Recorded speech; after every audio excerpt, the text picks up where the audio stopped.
তত্ত্বাবধায়ক ব্যবস্থা গিলে খাওয়ার চেষ্টা হয়েছে। শাসককে বিদায় করতে হবে, এই বিদায় আমরা আগেও করেছি।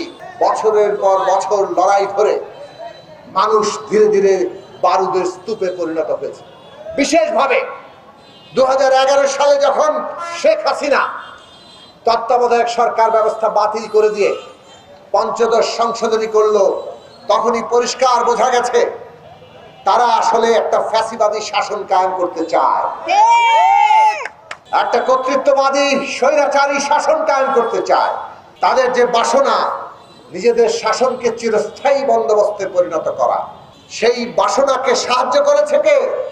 আমাদের দেশের সাংবিধানিক স্বৈরতান্ত্রিক ক্ষমতা কাঠামো।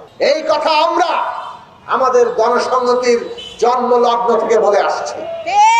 বাংলাদেশে অনেক রাজনৈতিক দল নেতৃত্ব তখনও পর্যন্ত এটা মানতে নারাজ ছিলেন।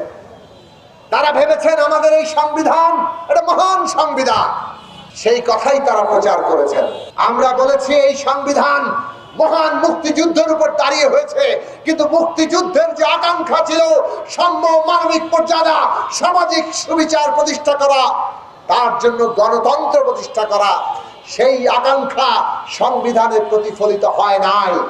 বসুন্ধরা টিস্যু অশুদ্ধতার বিরুদ্ধে এক বিন্দুও ছাড় নয়। হয় নাই বলে সমস্ত ক্ষমতা একজন ব্যক্তির হাতে কেন্দ্রীভূত করা হয়েছে। যিনি প্রধানমন্ত্রী হন তার হাতে সব ক্ষমতা, আর তিনি পুরো রাষ্ট্রটা পকেটে ঢুকিয়ে জনগণের উপর স্টিম রোলার চালিয়েছেন। এটাই কি আমাদের অভিজ্ঞতা ছিল না? এটাই কি 72 সাল থেকে এই দেশের অভিজ্ঞতা হয়নি? এরা কেবল স্টিম রোলার চালিয়েছে তা নয়, সব অধিকার কেড়ে নিয়েছিল, এমনকি ভোটের অধিকারটাও কেড়ে নিয়েছে। এই জন্য তত্ত্বাবধায়ক ব্যবস্থা এসেছিল, কিন্তু তত্ত্বাবধায়ক ব্যবস্থাও টেকে নাই। আর টেকে নাই বলে আমরা দেখেছি কিভাবে তত্ত্বাবধায়ক ব্যবস্থা গিলে খাওয়ার চেষ্টা হয়েছে। শেখ হাসিনা এর বিরুদ্ধেই কথা বলেছেন, কিন্তু 8 সালে ক্ষমতা এসে পুরনো এই যে গিলে খাওয়ার যে চেষ্টা, সেইটাকে তিনি পূর্ণ রূপ দিতে চেয়েছেন। 11 সালে ত্রয়োদশ সংশোধনী বাতিল, তত্ত্বাবধায়ক ব্যবস্থা বাতিল, সেইটাকেই প্রকাশ করে তুলল। অর্থাৎ এইটা জমিদারি, এই দেশের এই জমিদারি তারা চালাবেন, এটা তাদের বাপ দাদার সম্পত্তি।